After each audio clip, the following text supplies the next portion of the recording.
दोसरा के होखे फुलवारी में बाड़ी जाके खिले के तैयारी में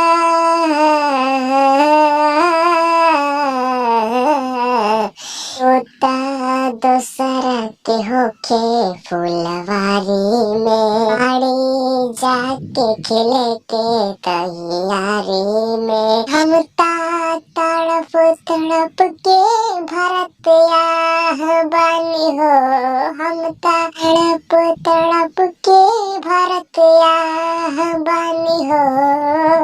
यह दुनिया में हर के जैसन हम ही त कइले गुनाह बानी हो। यह दुनिया में प्यार के जैसन हम ही त कइले गुनाह बानी हो।